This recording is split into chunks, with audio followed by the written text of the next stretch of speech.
Fala pessoal, muito bem-vindos ao canal Ler é Preciso, eu me chamo José Lopes. Nesse vídeo falarei sobre o livro Deus Não Vai Embora, Combate ao Neoateísmo, do escritor britânico Alistair McGrath.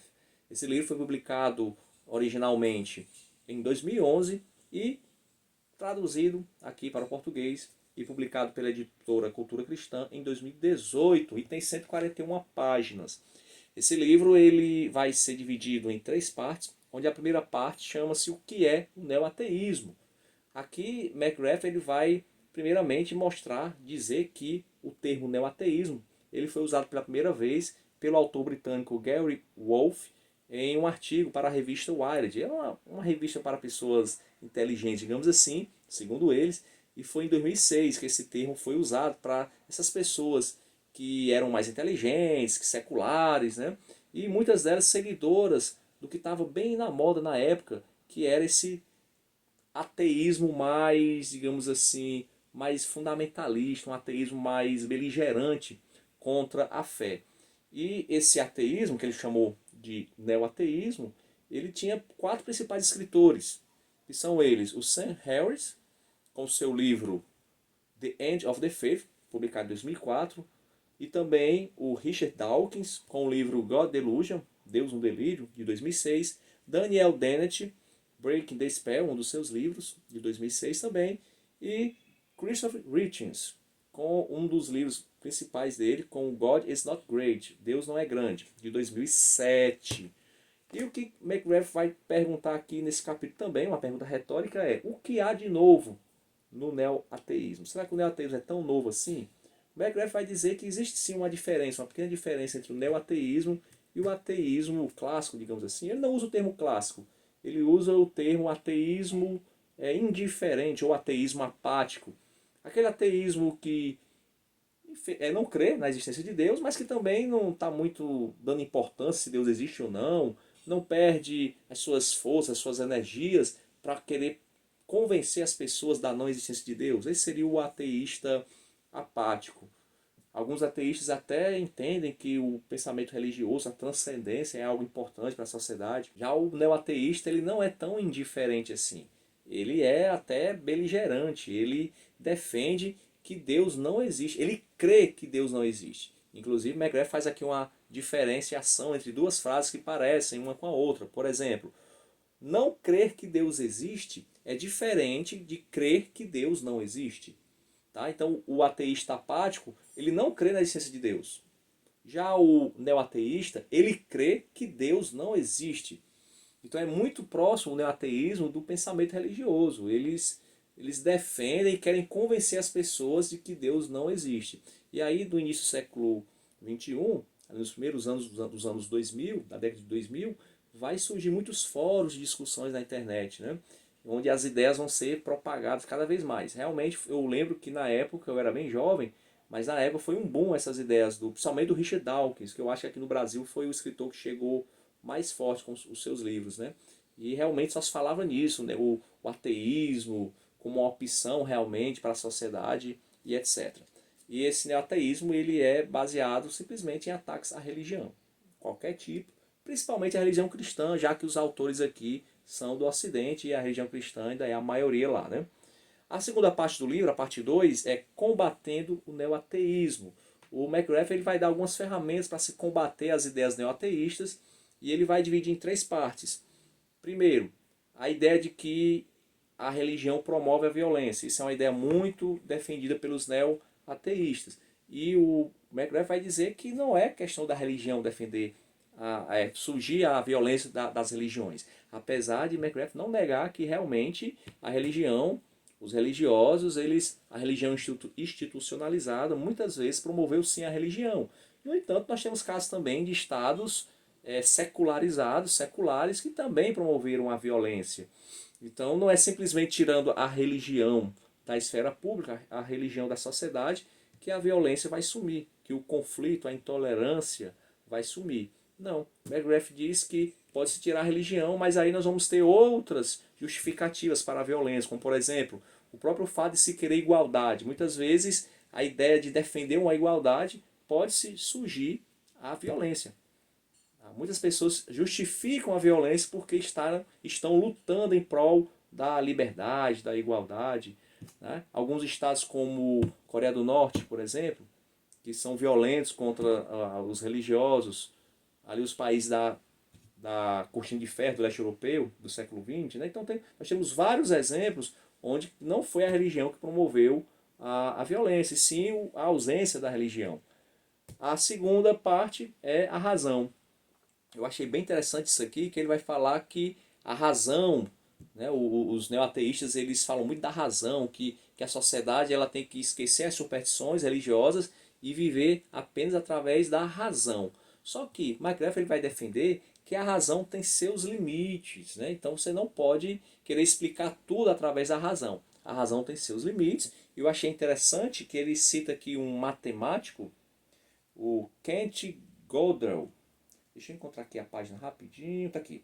É o Kurt Gödel, é na página 86. Esse Kurt Gödel é um matemático, eu não conhecia, e ele tinha 25 anos de idade quando ele estabeleceu um teorema chamado Teorema da Incompletude.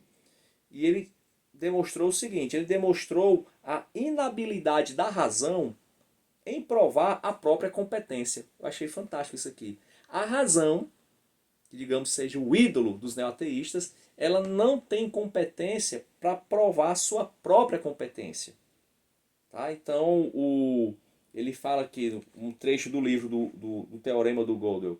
Como pode uma pessoa que opera dentro de um sistema de crenças, incluindo crenças sobre crenças, sair fora desse sistema para determinar se esse sistema é racional?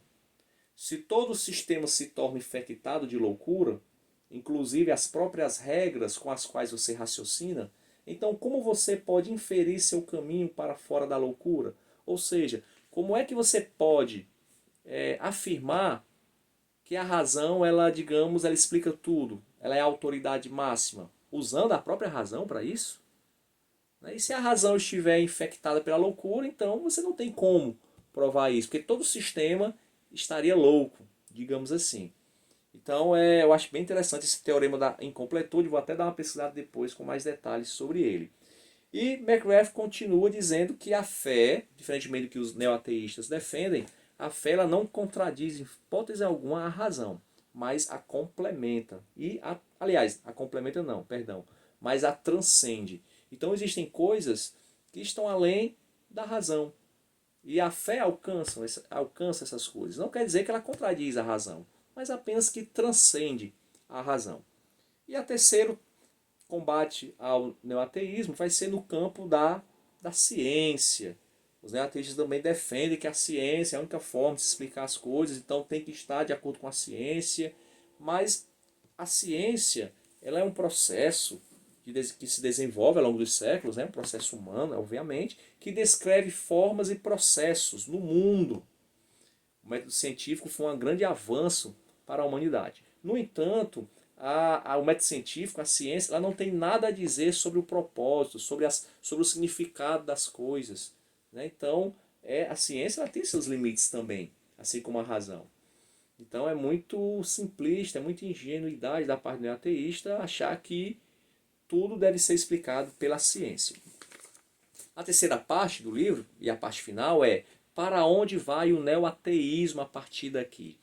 E McGrath vai falar que no atual momento, aliás, na época que ele escreveu o livro, há 10 anos atrás, mas eu penso que agora ainda está pior a situação do neoateísmo, é que passada aquela euforia dos primeiros anos, dos 4 cavaleiros do neoateísmo, com seus livros e artigos provocativos, passado esse momento de euforia, a sociedade não abraçou o neoateísmo como os neoateístas achavam que abraçariam.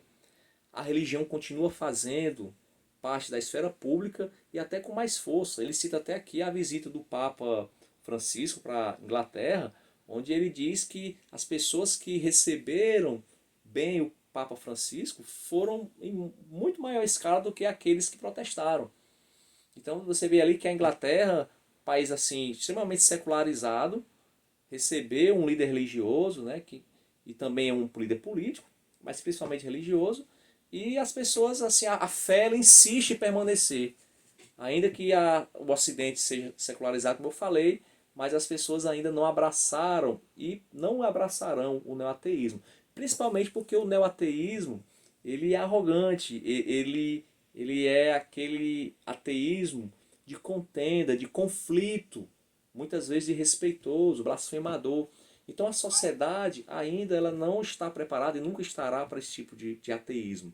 Talvez o ateísmo apático teria mais chances, mas o neoateísmo não. E isso tem frustrado muitos dos neoateístas que no início do século achavam que em pouco tempo a religião seria retirada da esfera pública.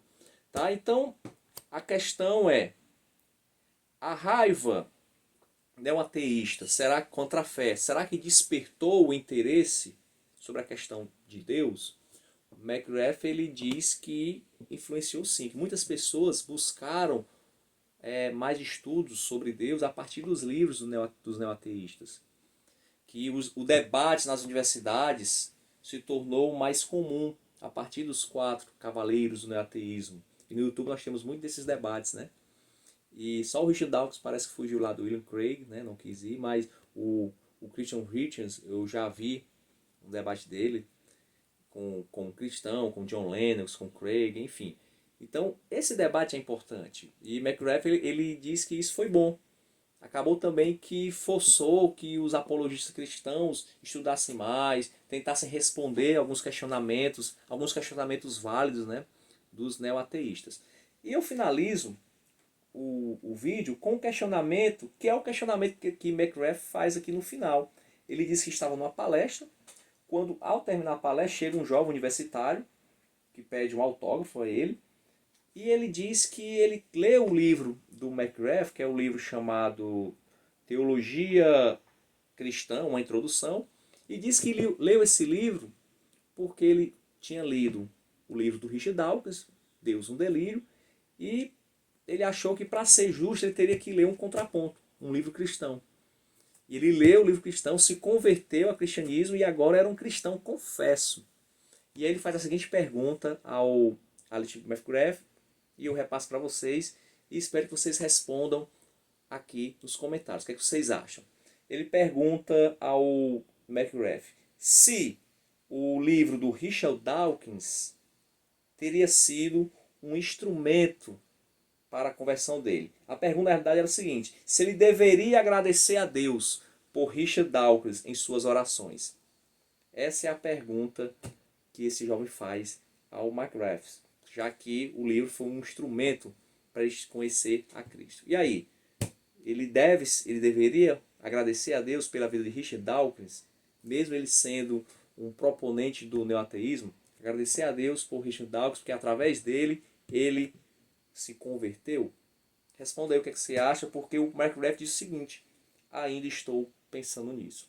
Até a escrita desse livro, o McGrath não tinha uma resposta a essa pergunta. Se você tiver essa resposta, por favor, escreva aí no comentário. Valeu? Então, agradeço se você tiver gostado desse vídeo.